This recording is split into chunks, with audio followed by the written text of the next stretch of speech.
Pada video kuliah kali ini, kita akan membahas bentuk alternatif dari deret Fourier yang kita bahas pada video sebelumnya, di mana pada video sebelumnya kita membahas tentang deret Fourier trigonometrik, maka pada kesempatan kali ini kita akan membahas tentang deret Fourier eksponensial kompleks. Pembahasan pada video kuliah ini dibagi menjadi 3 bagian.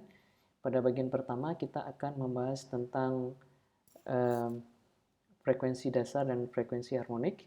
Kemudian kita melanjutkannya dengan topik utama, yaitu representasi sinyal dengan deret Fourier eksponensial. Kemudian yang terakhir kita akan membahas tentang konsep bandwidth atau lebar pita dan juga teorema Parseval mengenai konservasi energi di domain waktu dan frekuensi. Mari kita masuk kepada bagian pertama, yaitu pembahasan tentang frekuensi dasar dan frekuensi harmonik. Nah, di sini sebelum kita membahas tentang frekuensi dasar dan frekuensi harmonik, pada video sebelumnya atau pada minggu yang lalu kita membahas tentang representasi sinyal periodik Xt ya, dengan periode T dengan menggunakan deret Fourier trigonometrik. Jadi di sini Xt merupakan penjumlahan dari sinyal sinusoidal di sini atau fungsi trigonometrik. Ya, jadi di sini kita akan menentukan koefisien deret Fourier ya A0, An dan Bn. Oke. Kemudian bentuk deret Fourier trigonometrik ini bisa dibuat ke dalam bentuk yang lebih ringkas ya dan juga dinamakan dengan deret Fourier trigonometrik. Jadi pada representasi ini kita mempunyai dua komponen atau dua fungsi trigonometrik sebagai argumen penjumlahan. Di sini pada bentuk ringkasnya kita hanya mempunyai satu komponen, yaitu fungsi cos di sini. Oke, perbedaannya adalah kedua fungsi trigonometrik pada bentuk awal di sini tidak mempunyai komponen fasa, sedangkan di sini kita mempunyai komponen fasa. Jadi di sini pada bentuk awal koefisien deret Fourier yang kita tentukan adalah A0, An dan Bn. Oke. Sedangkan pada bentuk ringkas yang ini bisa kita lihat Xt itu sama dengan C0 ditambah penjumlahan dari Cn cos n omega t tambah theta n. Jadi di sini kita juga mempunyai tiga komponen, yaitu C0, Cn dan theta n yang harus kita tentukan. Sedangkan hubungan antara bentuk awal ya dengan bentuk ringkas ini ya, bisa kita lihat pada dua baris ini. Ya, jadi kita lihat C0 itu nilainya sama dengan A0. Oke. Kemudian Cn bisa kita peroleh sebagai akar dari An kuadrat ditambah Bn kuadrat. Sedangkan theta n bisa kita peroleh dari arcus tangen negatif Bn dibagi dengan An.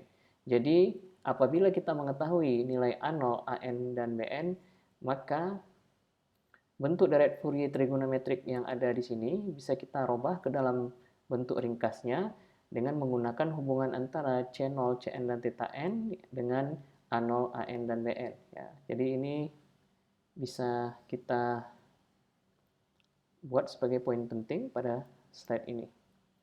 Oke. Kemudian komponen frekuensinya tetap sama. Ya, jadi di sini kita mempunyai omega sebagai frekuensi dasar, di mana omega itu adalah 2pi per t, di mana t adalah periode dari sinyal xt. Jadi komponen frekuensi dari deret Fourier itu adalah kelipatan dari omega, yaitu omega, 2 omega, 3 omega, 4 omega, dan seterusnya. Oke, mari kita lihat contoh ya. Jadi di sini kita mempunyai sinyal kotak yang periodik atau pulsa. Ya, ini sudah kita bahas pada video sebelumnya tentang deret Fourier trigonometrik, di mana di sini kita mempunyai sinyal kotak dengan periode pi. Oke, sorry, dengan frekuensi pi, periodenya adalah 2. Oke, dengan menggunakan rumusan yang ada di sini, ya. Oke, maka kita peroleh nilai channelnya adalah setengah. Oke, channelnya itu bernilai setengah. Oke, kemudian kita lihat Cn sama dengan An kuadrat tambah Bn kuadrat. Ya, jadi Cn itu adalah akar dari An kuadrat ditambah Bn kuadrat. Nah, pada video sebelumnya kita sudah membahas bahwa untuk sinyal kotak periodik ini, nilai An-nya itu adalah sama dengan 0, sedangkan Bn-nya itu bernilai 2 dibagi dengan Pn untuk N ganjil,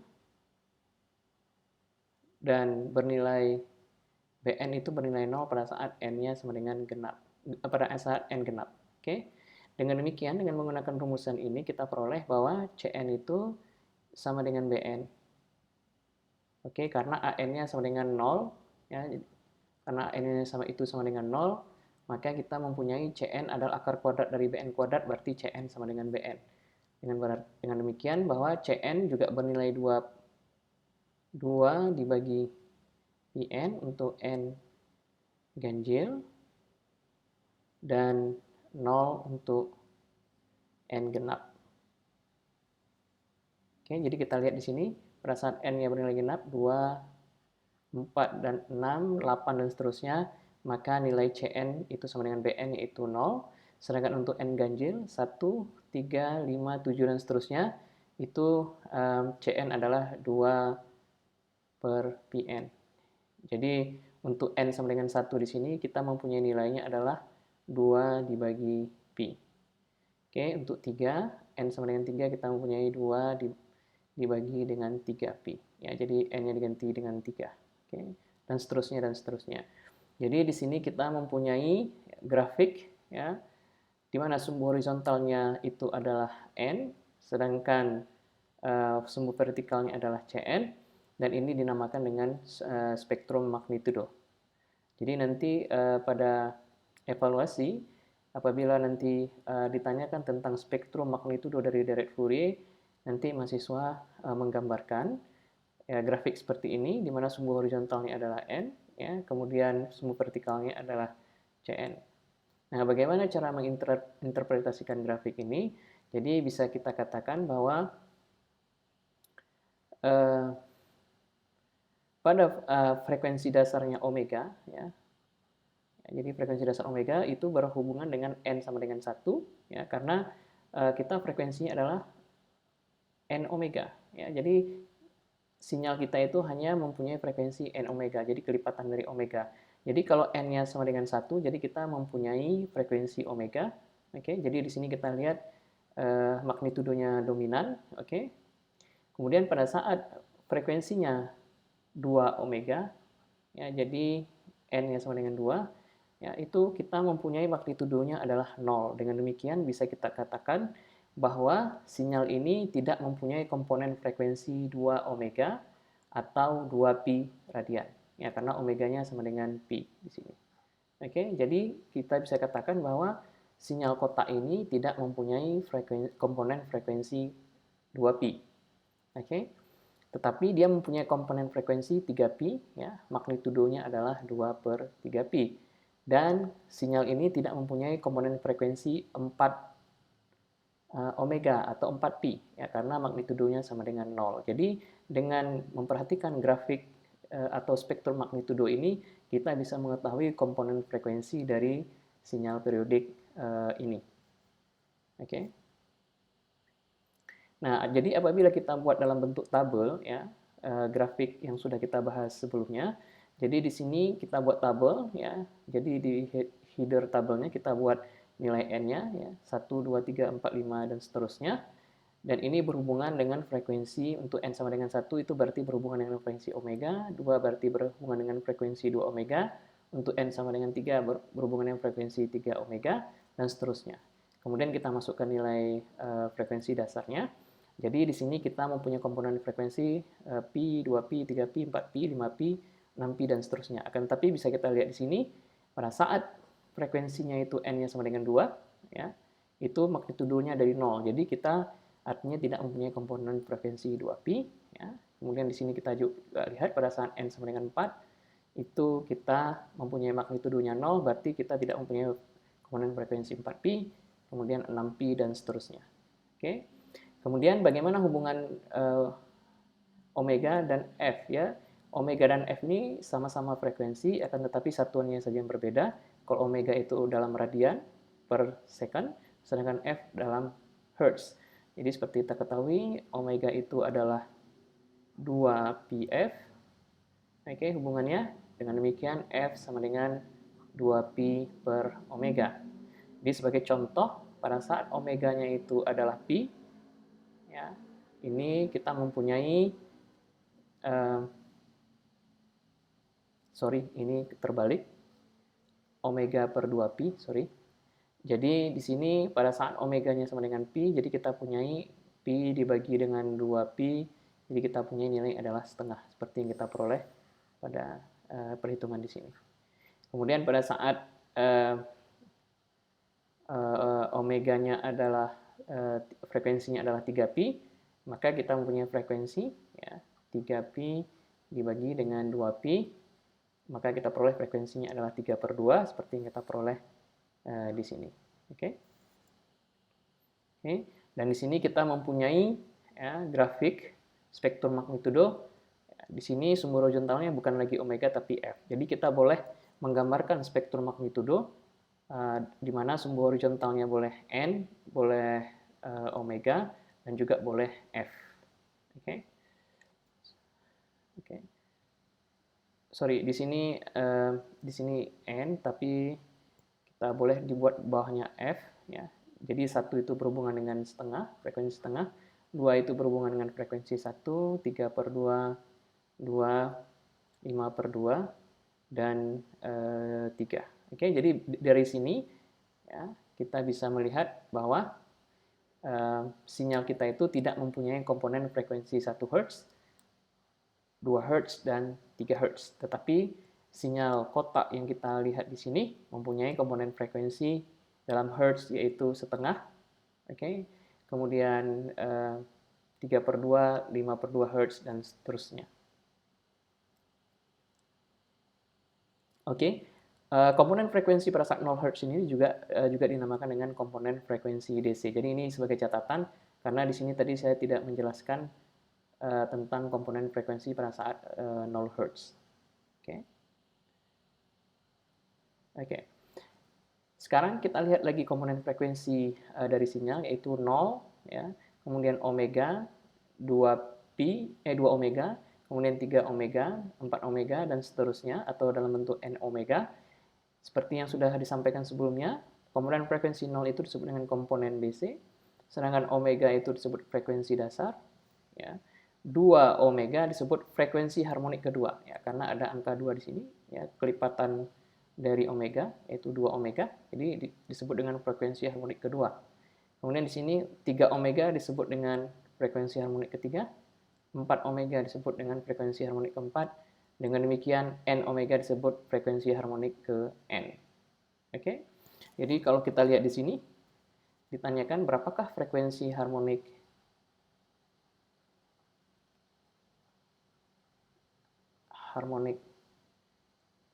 ke-5, ya. Jadi kita lihat energi dari angka 5, berarti kita lihat pada saat n sama dengan 5. Oke? Berarti frekuensi harmoniknya adalah 5/2 Hz. Atau dalam omega, kita lihat pada saat n sama dengan 5, ya, kita mempunyai omeganya adalah 5pi. Oke?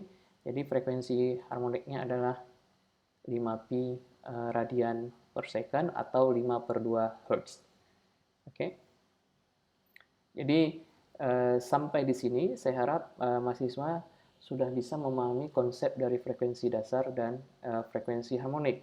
Karena nanti dalam pemilihan bidang keahlian atau bidang konsentrasi atau bidang minat, ya, apabila mahasiswa memilih bidang energi listrik, maka nanti sering mendengar istilah frekuensi harmonik.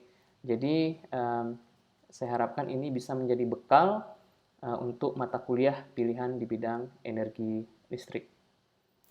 Oke, jadi di sini dengan pengetahuan frekuensi harmonik ini, kita bisa membuat catatan tentang konsep dasar derek Fourier.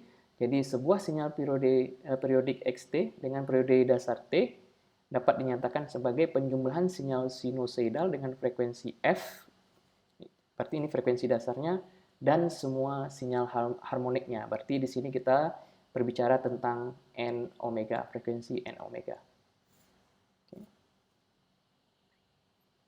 Kemudian kita ingin menentukan frekuensi dasar apabila sinyal kita itu merupakan penjumlahan sinyal sinusoidal yang mempunyai frekuensi yang berbeda-beda. Jadi di sini kita ingin menentukan apakah ya, sebuah sinyal yang merupakan penjumlahan sinyal sinusoidal yang mempunyai frekuensi yang berbeda itu merupakan sinyal periodik atau tidak. Apabila sinyal tersebut merupakan sinyal periodik, berarti sinyal tersebut mempunyai periode dasar. Dengan demikian kita bisa menentukan frekuensi dasar dari sinyal tersebut. Jadi sebagai contoh di sini kita mempunyai dua buah sinyal. Ya. Sinyal pertama di sini adalah sinyal X1, kemudian sinyal kedua adalah sinyal X2. Kita lihat di sini sinyal X1 merupakan penjumlahan, ini adalah komponen konstanta, kemudian ditambahkan dengan 3 buah sinyal sinusoidal. Ya. Oke. Di mana sinyal sinusoidal pertama mempunyai frekuensi setengah, yang kedua mempunyai frekuensi 2/3, sedangkan yang ketiga mempunyai frekuensi 7/6 radian per second. Oke. Nah, kita ingin menentukan apakah sinyal X1 ini adalah sinyal sinusoidal atau sinyal periodik, kemudian berapa frekuensi dasarnya, karena di sini kita mempunyai frekuensi yang berbeda-beda. Oke, demikian juga untuk sinyal yang kedua di sini kita mempunyai penjumlahan sinyal kosinus, ya, fungsi cos, dan sinyal fungsi sinus, di mana di sini kita mempunyai frekuensi 2, sedangkan di sini kita mempunyai frekuensi pi radian per second. Oke. Sekarang mari kita lihat beberapa catatan atau aturan yang akan kita gunakan untuk menentukan frekuensi dasar atau untuk menentukan apakah sinyal yang merupakan penjumlahan dari sinyal sinusoidal itu adalah sinyal periodik atau tidak. Oke. Sekarang mari kita lihat catatan pertama. Setiap frekuensi pada sinyal periodik adalah kelipatan dari frekuensi fundamental atau frekuensi dasar. Ini sudah kita bahas pada slide sebelumnya. Aturan yang kedua adalah, atau catatan kedua adalah, jika rasio dua frekuensi adalah bilangan rasional, oke, ingat kembali konsep bilangan rasional. Konsep bilangan rasional, ya, bilangan rasional adalah bilangan yang bisa dinyatakan sebagai rasio dari dua buah integer. Jadi misalnya A per B, di mana A dan B adalah bilangan integer atau bilangan bulat. Ya, jadi di sini A dan B itu adalah anggota himpunan dari bilangan bulat atau integer. Oke. Nah, bila rasio dari dua frekuensi ini adalah bilangan rasional, maka dua frekuensi tersebut berhubungan secara harmonik. Dan apabila ini catatan ini atau aturan ini terpenuhi, maka kita bisa menentukan frekuensi dasar dari sinyal tersebut, ya, yang merupakan faktor persekutuan terbesar dari semua frekuensi pada penjumlahan sinyal sinusoidal di sini. Oke, jadi mari kita lihat contoh yang pertama. Ya, jadi di sini kita mempunyai penjumlahan 3 sinyal sinusoidal. Ya. Jadi di sini frekuensinya adalah setengah.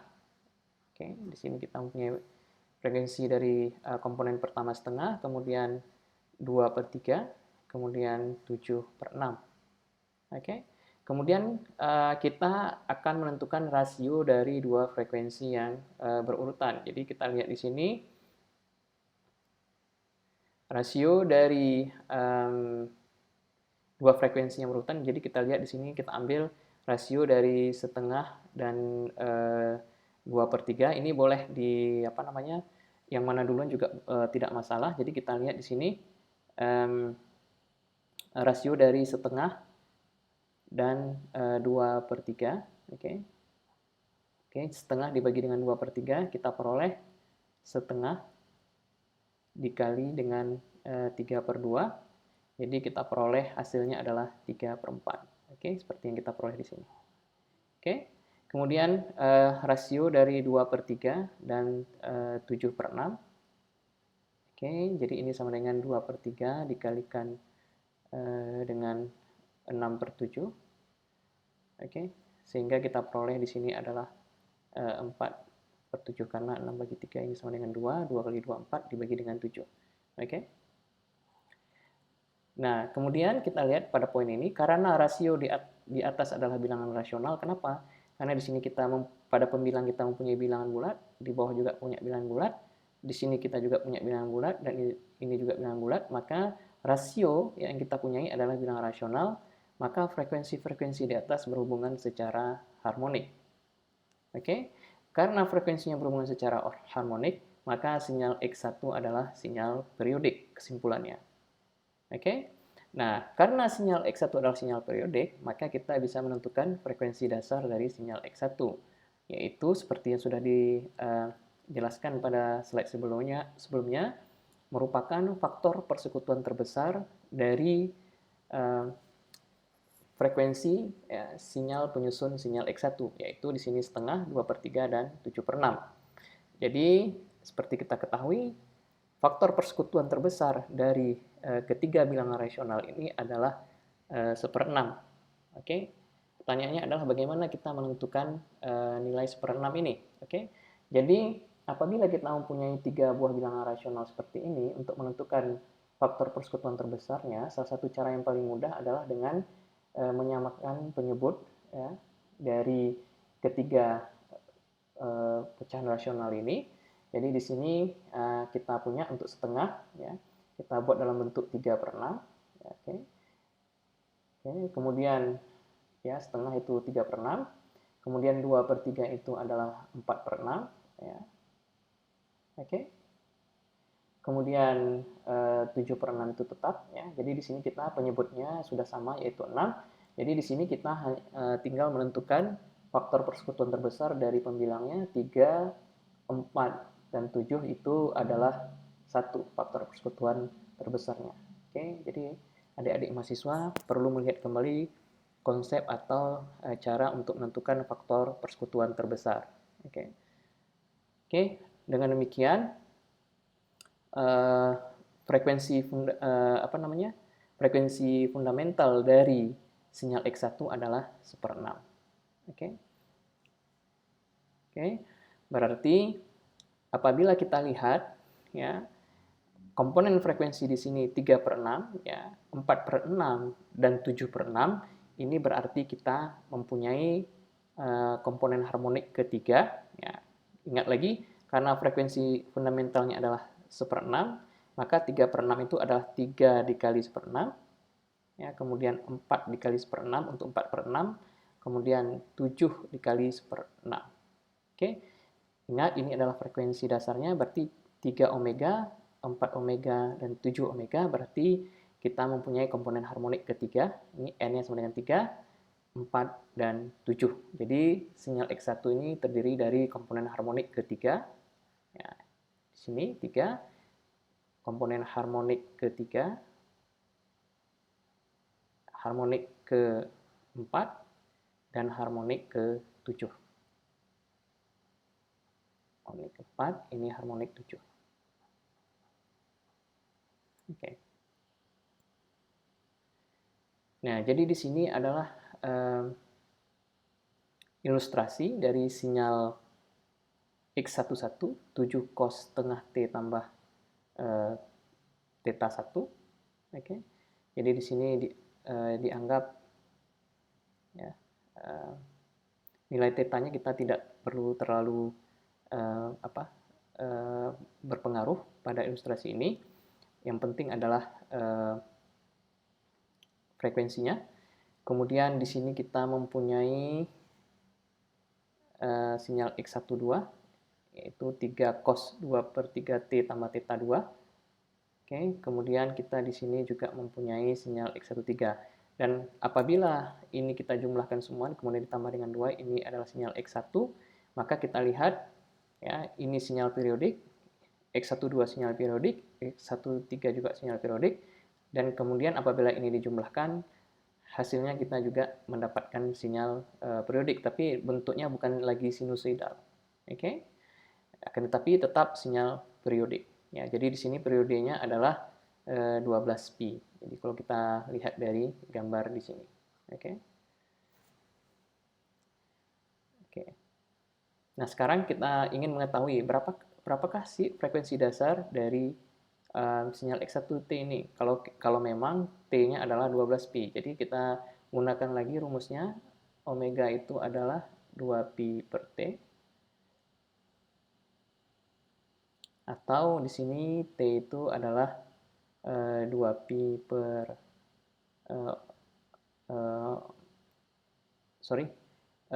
jadi dengan demikian omeganya adalah 2pi dibagi dengan 12pi. Oke, jadi kita peroleh omeganya adalah 1/6. Dan ini sesuai dengan perhitungan yang kita peroleh di sini. Ya, jadi frekuensi fundamentalnya adalah 1/6.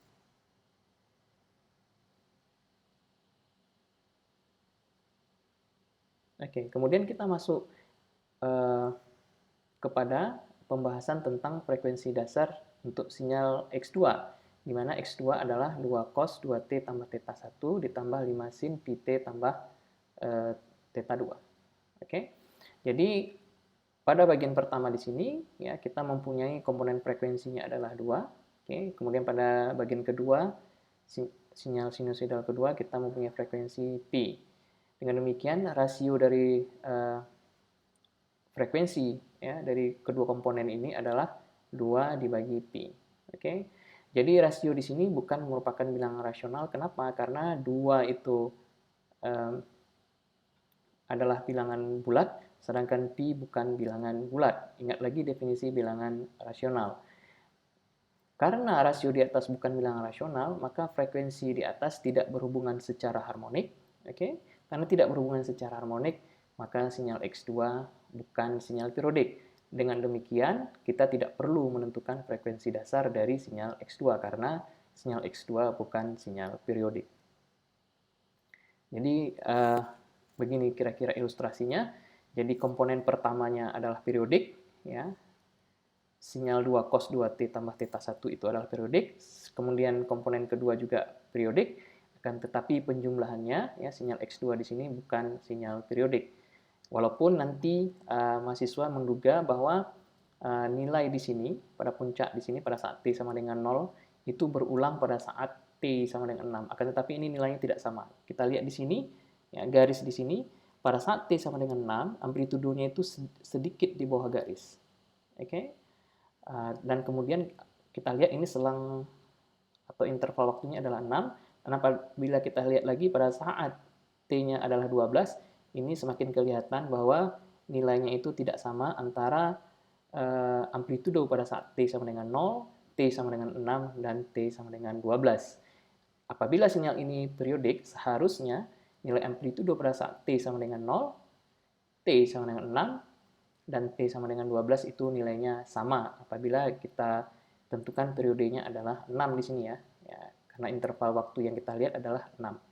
Berbeda kasusnya pada contoh di sini.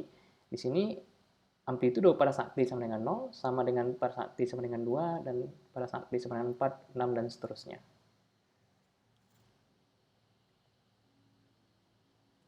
Kemudian catatan mengenai pi ya karena nanti mahasiswa mungkin bertanya kenapa 2 per pi itu bukan bilangan rasional karena pada waktu di tingkat dasar ya sekolah dasar dan sekolah menengah pertama